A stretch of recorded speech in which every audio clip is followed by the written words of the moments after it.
গাজায় জীবন্ত পুঁতে ফেলার প্রমাণ, প্রতিবাদের ঢেউ মার্কিন বিশ্ববিদ্যালয়ে, কয়েকশো শিক্ষার্থী গ্রেফতার। ভারতে লোকসভা নির্বাচনে দ্বিতীয় দফার ভোট কাল, কংগ্রেস নেতা রাহুল গান্ধী সহ 1206 প্রার্থীর ভাগ্য নির্ধারণ। প্রাকৃতিক দুর্যোগের কবলে বহু দেশ, থাইল্যান্ডে হিটস্ট্রোকে 30 জনের মৃত্যু।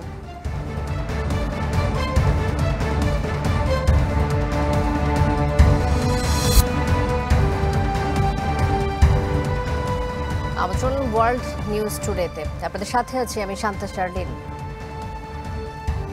গাজায় ইসরায়েলি গণহত্যার প্রতিবাদে যুক্তরাষ্ট্র জুড়ে বিক্ষোভে নেমেছেন বিশ্ববিদ্যালয়ের শিক্ষার্থীরা। কয়েকশো শিক্ষার্থীকে গ্রেফতারের পর ব্যাপক আকারে ছড়িয়ে পড়েছে আন্দোলন। ছাত্রছাত্রীদের সাথে সংহতি জানিয়ে বিক্ষোভে যোগ দেন বহু শিক্ষক এবং প্রশাসনিক কর্মকর্তারা। গাজায় গণহত্যার প্রতিবাদে মিছিল, স্লোগানে উত্তাল যুক্তরাষ্ট্রের শিক্ষাঙ্গন। গেল এক সপ্তাহ ধরে কয়েকটি বিশ্ববিদ্যালয়ে শিক্ষার্থীদের আন্দোলন চললেও এখন তা ছড়িয়ে পড়েছে সারা দেশে। ধরপাকড়, লাঠিচার্জ করেও বিক্ষোভকারীদের দমাতে পারছে না নিরাপত্তা বাহিনী। আন্দোলন দমানোর নামে গ্রেপ্তার করা হয়েছে কয়েকশো শিক্ষার্থীকে। ইসরায়েলকে আরও $26 বিলিয়ন সহায়তা বিলে মার্কিন প্রেসিডেন্ট বাইডেনের সইয়ের পর ব্যাপক আকার ধারণ করে আন্দোলন। কলম্বিয়া, নিউ ইয়র্ক, ইয়েল সহ বেশ কয়েকটি বিশ্ববিদ্যালয় প্রাঙ্গণের তাঁবু টাঙিয়ে অবস্থান করছেন শিক্ষার্থীরা। বিশ্ববিদ্যালয় প্রশাসনের সহায়তায় তাদের ওপর চড়াও হচ্ছে পুলিশ, যার নিন্দা জানিয়ে আন্দোলনে সংহতি প্রকাশ করেছেন শিক্ষকরাও। যা ঘটছে তা সবার সামনেই ঘটছে। প্রকাশ্যে শিশুদের হত্যা করা হচ্ছে, এমন কর্মকাণ্ডের প্রতিবাদ না করে এড়িয়ে যাওয়ার সুযোগ নেই।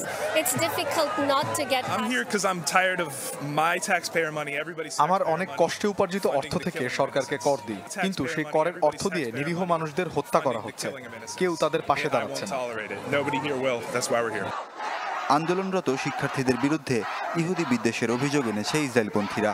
তাদের মধ্যে আছেন রিপাবলিকান দলের প্রভাবশালী আইন প্রণেতারাও। বিশ্ববিদ্যালয় থেকে বহিষ্কার করা হয়েছে বেশ কয়েকজন ছাত্র, শিক্ষক ও প্রশাসনিক কর্মকর্তাকে। ওয়ালিউল্লাহ ফারুক, চ্যানেল 24। শিক্ষার্থীদের আন্দোলনের সবশেষ খবর জানাতে যুক্তরাষ্ট্র থেকে এই মুহূর্তে আমাদের সাথে যুক্ত হচ্ছেন ফ্রেমিংহাম স্টেট ইউনিভার্সিটির সহকারী অধ্যাপক ডক্টর জাহেদ আরমান। আমরা চলে যাচ্ছি তার কাছে। ডক্টর জাহেদ আরমান, অনেক ধন্যবাদ আমাদের সাথে যুক্ত হওয়ার জন্য। চ্যানেল 24 স্টুডিও থেকে স্বাগত জানাচ্ছি। শুরুতেই যে বিষয়টি আপনার কাছে জানতে চাইবো, যে গাজায় ইসরায়েলি গণহত্যার প্রতিবাদে যুক্তরাষ্ট্র জুড়ে ইউনিভার্সিটিগুলোতে ছাত্রছাত্রীরা ব্যাপক বিক্ষোভ করছে, প্রতিবাদ জানাচ্ছে, এবং এই বিষয়গুলো নিয়ে ক্যাম্পাসে কি অবস্থা চলছে সেটি যদি জানাতেন। ধন্যবাদ আপনাকে। যুক্তরাষ্ট্রের বিশ্ববিদ্যালয়গুলোতে এই মুহূর্তে থমথমে পরিস্থিতি বিরাজ করছে। কোনো কোনো বিশ্ববিদ্যালয় পুরোপুরি বন্ধ ঘোষণা করেছে, আবার কোনো কোনো বিশ্ববিদ্যালয় ইন পার্সন ক্লাস বন্ধ রেখেছে, আবার অনলাইনে কার্যক্রম চলছে। আবার কিছু কিছু বিশ্ববিদ্যালয়ে তাদের শিক্ষার্থীদের সঙ্গে আলোচনা চালিয়ে যাচ্ছে যদি কোনো সমাধান বের করা যায়। আমি কয়েকটা বিশ্ববিদ্যালয়ের কথা উল্লেখ করতে চাই, বিশেষ করে university of southern California, Columbia university, Harvard university, যেখানে আন্দোলন করার পরেও শিক্ষার্থীরা তাদের আন্দোলন অব্যাহত রেখেছে এবং তারা আন্দোলন চালিয়ে যাবার ঘোষণা দিয়েছে তাদের দাবি আদায় না হওয়া পর্যন্ত। তবে একটা গুরুত্বপূর্ণ দিক হচ্ছে এই আন্দোলন প্রায় সব বিশ্ববিদ্যালয়েই ছড়িয়ে পড়ছে। সো দেখা যাক সামনে কি হয়। ডক্টর জাহেদ আরমান, এই প্রসঙ্গ ধরে একটু জানতে চাই যে পশ্চিমা বিশ্ব সবসময় কিন্তু মত প্রকাশের স্বাধীনতা দিয়ে থাকে সবার ক্ষেত্রে, আমরা এটা দেখে এসেছি। এখন ভার্সিটির স্টুডেন্টরা যখন মত প্রকাশ করতে যাবে, তাদের প্রতিবাদের ভাষা যখন সামনে চলে আসবে, আমেরিকার মতো দেশে মত প্রকাশের স্বাধীনতা কেন রুখে দেওয়া হচ্ছে? কেন তাদের বাধা দেওয়া হচ্ছে শিক্ষার্থীদেরকে? কি মনে হয় আপনার? আপনি ঠিকই বলেছেন যে আমেরিকানদের মত প্রকাশের স্বাধীনতা আছে এবং স্বাধীনভাবে সমাবেশ করার স্বাধীনতাও আছে। তবে সেক্ষেত্রে কিছু লিমিটেশনস আছে, যেমন আপনি মত প্রকাশের মাধ্যমে যদি কাউকে হেয় করেন কিংবা কারো কোনো গ্রুপের প্রতি বিদ্বেষ ছড়ান, সেটা অ্যাকসেপ্টেবল না। যেমন এই ক্ষেত্রে যেমন যে সমস্ত শিক্ষার্থী আন্দোলন করছেন তাদের বিরুদ্ধে যেই অভিযোগ আনা হচ্ছে যে তাদের আন্দোলনের মধ্য দিয়ে ক্যাম্পাসে যে সমস্ত ইহুদি শিক্ষার্থী আছেন তারা নিরাপদ বোধ করছেন না এবং তাদের প্রতি বিদ্বেষ ছড়ানো হচ্ছে। সো এই অভিযোগ কিন্তু আছেই। সো এই লিমিটেশনসটাকে সামনে এনেই কিন্তু শিক্ষার্থীদেরকে গ্রেফতার করা হচ্ছে। আরেকটা বিষয় যেমন আমরা এমারসন কলেজে দেখেছি কিংবা কলাম্বিয়া ইউনিভার্সিটিতে দেখেছি যেখানে শিক্ষার্থীদেরকে আটক করা হয়েছে, তাদের বিরুদ্ধে অভিযোগ হচ্ছে তারা তাদের আন্দোলনের মাধ্যমে জনগণের দুর্ভোগ হচ্ছে, তারা পাবলিক প্লেস আন্দোলন করছেন, তারা তাঁবু টাঙিয়ে আন্দোলন করছেন। সো ওই লিমিটেশনসটাকেই সামনে নিয়ে আসা হচ্ছে যে আন্দোলন করার রাইট প্রত্যেকেরই আছে, তবে সেটা শান্তিপূর্ণ হতে হবে, কিন্তু এই আন্দোলনের কারণে জনগণের দুর্ভোগ হচ্ছে সেই বিষয়টা সামনে নিয়ে এসে এনেই তাদেরকে গ্রেফতার করা হচ্ছে। আপনার প্রসঙ্গ ধরে আরেকটি বিষয় জানতে চাই যে আপনি বলছেন যে ইহুদি বিদ্বেষ ছড়িয়ে পড়ার ভয়েই দেখা যাচ্ছে যে অনেক বিশ্ববিদ্যালয় বন্ধ করে ফেলা হচ্ছে, কিন্তু আরেকটি পক্ষ কিন্তু বলছে যে ফিলিস্তিনের পক্ষে যারা রয়েছেন তাদের মত প্রকাশের স্বাধীনতা রুখে দেওয়ার জন্য ইউনিভার্সিটিগুলো বন্ধ রাখা হয়েছে। কি মনে হয় আপনার? আমার কাছে মনে হয় দুটোই হতে পারে। যেমন আপনি যদি স্ট্যাটিস্টিক্সটা দেখেন যে আমেরিকার যে সমস্ত বিশ্ববিদ্যালয়ে আন্দোলন হচ্ছে তার বেশিরভাগই কিন্তু প্রাইভেট বিশ্ববিদ্যালয়। আপনি Columbia university, Harvard university, university of southern California, so সবগুলোই কিন্তু প্রাইভেট বিশ্ববিদ্যালয় এবং এই প্রাইভেট বিশ্ববিদ্যালয়গুলা চলে কিন্তু দাতাদের ফান্ডিং এর মাধ্যমে, এবং ফান্ডিং এর একটা বড় অংশ আসে ইসরায়েল থেকে এবং ইসরায়েলপন্থী যে সমস্ত অর্গানাইজেশন আছে তাদের কাছ থেকে। সো আমার কাছে মনে হয় যে দাতাদের একটা প্রত্যক্ষ বা পরোক্ষ প্রভাব থাকতে পারে, এটা একটা। আর দ্বিতীয়ত হচ্ছে প্রত্যেকটা ইউনিভার্সিটিতে কিছু স্টুডেন্ট রান ক্লাব আছে, যেমন Jewish student organisation, Muslim student organisations. So কিছু জুইশ স্টুডেন্ট রান ক্লাব তারা অলরেডি অভিযোগ করেছে যে তারা নিরাপদ না কিংবা তারা নিরাপদ বোধ করছেন না ক্যাম্পাসে তাদের আন্দোলনের কারণে। সো ইউনিভার্সিটি কর্তৃপক্ষের স্বাভাবিক দায়িত্বের মধ্যে পড়ে যে এই আন্দোলনকে স্তমিত রাখা কিংবা এই আন্দোলনের মাত্রাটা যাতে ছড়াতে না পারে তার ব্যবস্থা করা। সো আমার কাছে মনে হয় যে ইউনিভার্সিটি কর্তৃপক্ষ সেই ব্যবস্থাই নিচ্ছেন। ছোট্ট করে শেষে একটি বিষয় জানতে চাইবো যে ইউনিভার্সিটিগুলোর নাম আপনি বললেন, হার্ভার্ড ইউনিভার্সিটি, কলম্বিয়া ইউনিভার্সিটি, এগুলো বেশ টপ লিস্টেড ইউনিভার্সিটি ইউএসএতে। তো এই ইউনিভার্সিটিতে অনেক ইন্টারন্যাশনাল স্টুডেন্ট এসে থাকে, সেক্ষেত্রে আপনি যদি একটু বলেন যে সমর্থকদের সংখ্যা আপনার কাছে কি মনে হয়, রেশিওটা কিরকম ইহুদিদের পক্ষে এবং বিপক্ষে? আচ্ছা, এখানে আপনি আমি যে স্টেটে থাকি ম্যাসাচুসেটস, এখানে একটা ইউনিভার্সিটি আছে ব্রান্ডিশ ইউনিভার্সিটি, সেখানে 50% জুইশ শিক্ষার্থী আছে। এছাড়া আর কোনো ইউনিভার্সিটিতে এই জুইশ শিক্ষার্থীদের সংখ্যা 30%-এর বেশি না। যেমন কলাম্বিয়া ইউনিভার্সিটিতে 23%, হার্ভার্ড ইউনিভার্সিটিতে 9%-এরও কম, ইউনিভার্সিটি অফ সাউদার্ন ক্যালিফোর্নিয়াতে 11%, university of Texas at Austin যেটা একটা পাবলিক ইউনিভার্সিটি সেখানে 8%-এরও কম। সো দেখা যাচ্ছে যে জুইশ স্টুডেন্টদের সংখ্যা খুবই কম। তো আমার কাছে যেটা মনে হয় যে যেহেতু এরা প্রত্যেক নাগরিকের নিয়ে মানে অধিকার নিয়ে খুবই কনসার্ন, যখন শিক্ষার্থীদেরকে অভিযোগ করে যে তারা নিরাপদ না কিংবা তারা সেফ ফিল করছেন না, সো সেই বিষয়টাকেই মনে হয় অনেক করে দেখছে ইউনিভার্সিটি কর্তৃপক্ষ। অনেক ধন্যবাদ ডক্টর জাহেদ আরমান আমাদের সাথে যুক্ত হবার জন্য। দর্শক, যুক্তরাষ্ট্র থেকে যুক্ত হয়েছিলেন ফ্রেমিংহাম স্টেট ইউনিভার্সিটির সহকারী অধ্যাপক ডক্টর জাহেদ আরমান। এদিকে গাজা থেকে মিলেছে আরো ভয়াবহ তথ্য। 2টি গণকবর থেকে মরদেহ উদ্ধারের পর বহু মানুষকে জীবন্ত পুঁতে ফেলার প্রমাণ পেয়েছে ফিলিস্তিনি কর্তৃপক্ষ। হাত পা বাঁধা অবস্থায় মিলেছে কয়েকজনের মরদেহ, অনেকের শরীরেই লাগানো ছিল মেডিকেল টিউব। ধারণা করা হচ্ছে হাসপাতালে চিকিৎসাধীন ছিলেন তারা। উদ্ধার হওয়া শিশু আর প্রাপ্তবয়স্ক অনেকের মরদেহই ছিল বিকৃত। এখন পর্যন্ত মিলেছে প্রায় 392 জনের মরদেহ, যাদের 85%-এরই পরিচয় শনাক্ত করা যায়নি।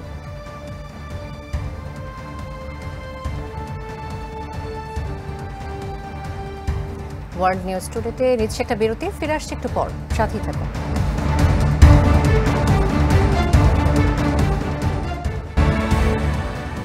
স্বাগত আরো একবার, দেখছেন ওয়ার্ল্ড নিউজ টুডে, সাথে আছি শান্তা শার্লিন। ভারতে লোকসভা নির্বাচনে দ্বিতীয় দফার ভোট কাল ৮৮ আসনে এই ভোট শুরু হবে স্থানীয় সময়ে সকাল ৭টায়, চলবে বিকেল ৫টা পর্যন্ত। ২০১৯ সালে এই দফার ৭০% আসন পেয়েছিল এনডিএ জোট। এবার শতভাগ আসনে জয়ের লক্ষ্য তাদের। শুক্রবারের ভোটে ভাগ্য নির্ধারণ হবে ১২ রাজ্য ও ১ কেন্দ্রশাসিত অঞ্চলের ১২০৬ জন প্রার্থী। এ দফায় কেরালার ওয়ানাড থেকে ভোটের লড়াইয়ে থাকবেন প্রাক্তন কংগ্রেস সভাপতি রাহুল গান্ধী। দ্বিতীয় দফার ভোটাভুটিতে হাড্ডাহাড্ডি লড়াই হবে পশ্চিমবঙ্গে। দার্জিলিং, বালুরঘাট ও রায়গঞ্জের মোট ৫,২৯৮টি বুথে হবে ভোট গ্রহণ। বিশৃঙ্খল পরিস্থিতি মোকাবেলায় জোরদার করা হয়েছে নিরাপত্তা ব্যবস্থা। এই বিষয়ে আরও খবর জানবো আমরা। লোকসভা নির্বাচনের দ্বিতীয় দফার সবশেষ খবর জানাতে যুক্ত হচ্ছেন আমাদের সাথে সহকর্মী শুভজিৎ পুততুণ্ড। শুভজিৎ, শুরুতেই জানতে চাইবো আপনার কাছে যে আগামীকাল রাত পোহালেই যেহেতু দ্বিতীয় দফার ভোট শুরু হতে যাচ্ছে, প্রস্তুতি কেমন দেখছেন এবং সব মিলে নিরাপত্তা ব্যবস্থা কেমন জোরদার করা হয়েছে জানাবেন।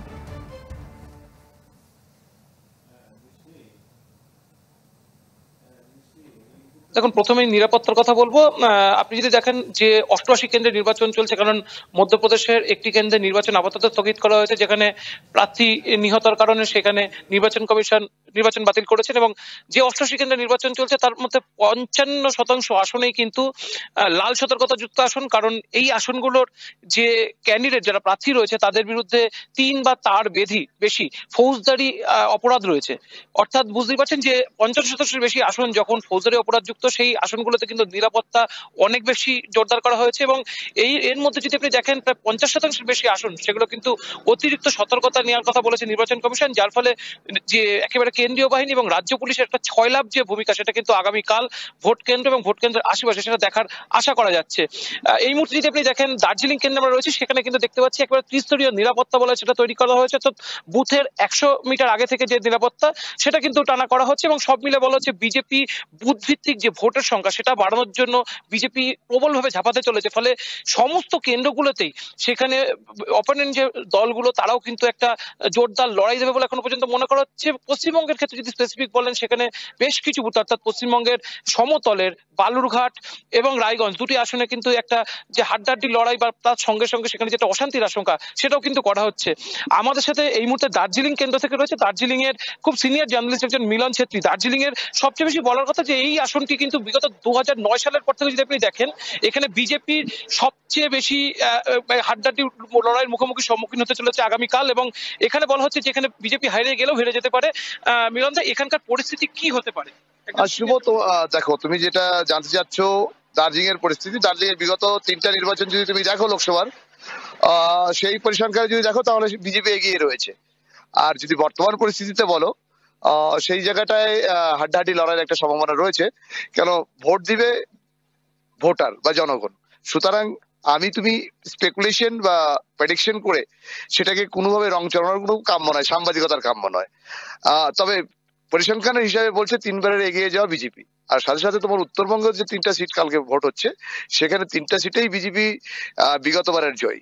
সেক্ষেত্রে বিজেপি কিন্তু অনেকটাই এগিয়ে। মানে তুমি যদি বলো মেন্টালি স্ট্রেংথে, সেটা কিন্তু বিজেপি এগিয়ে রয়েছে। আপনি শুনতেই পেলেন যে পশ্চিমবঙ্গের 3টে আসনেই কিন্তু বিজেপি এগিয়ে রয়েছে। এবং সব মিলিয়ে যে ৮৮টি কেন্দ্রে নির্বাচন চলছে, সব মিলিয়ে বিজেপির ক্ষেত্রে বলা হচ্ছে বিজেপি ৬০ থেকে ৬৫টি আসনে তারা জয়লাভের লক্ষ্যমাত্রা রাখছে। শান্তা। শুভজিৎ, ধন্যবাদ আপনাকে আমাদের সাথে যুক্ত হবার জন্য। দর্শক, দেখছিলাম ভারতের লোকসভা নির্বাচনের দ্বিতীয় দফার সবশেষ খবর জানাতে যুক্ত হয়েছিলেন ভারতের দার্জিলিং কেন্দ্র থেকে সহকর্মী শুভজিৎ পুততুণ্ড। ওয়ার্ল্ড নিউজ টুডেতে নিচে একটা বিরতি, ফিরে আসছি একটু পর, সাথেই থাকুন।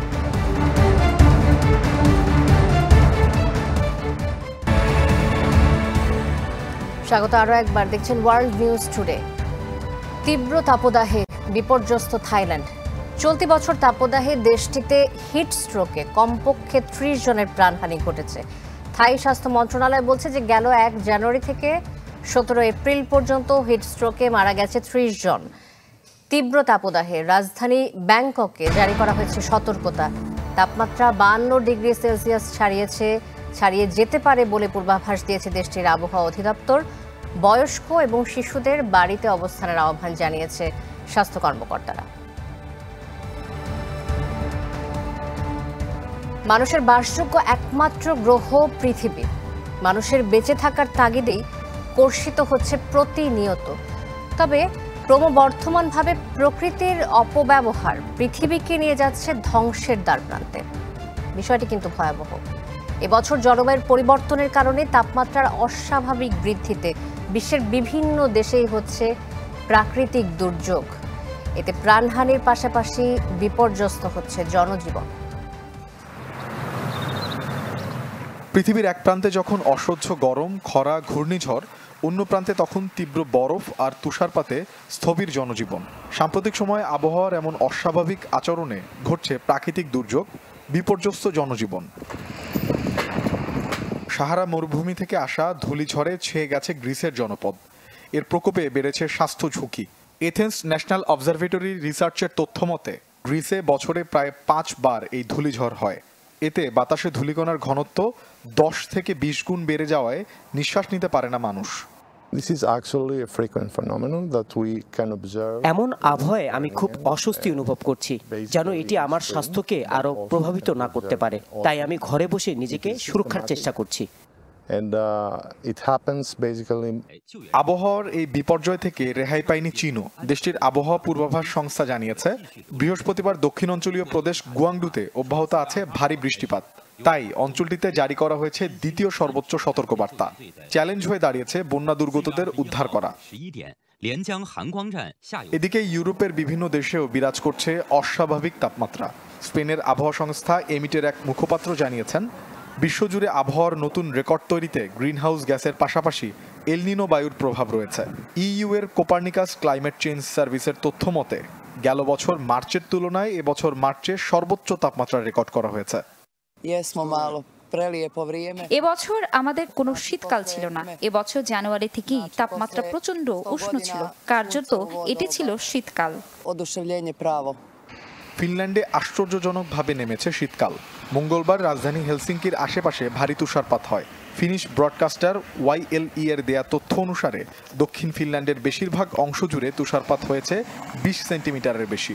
অথচ এপ্রিলের এই সময় ফিনল্যান্ডের বাতাসে থাকে বসন্তের ঘ্রাণ, চারদিক থাকে রৌদ্রোজ্জ্বল। মোর্শেদ শোভন, চ্যানেল 24। এই ছিল আজকে ওয়ার্ল্ড নিউজ টুডেতে। অনেক ধন্যবাদ সবাইকে সাথে থাকার জন্য।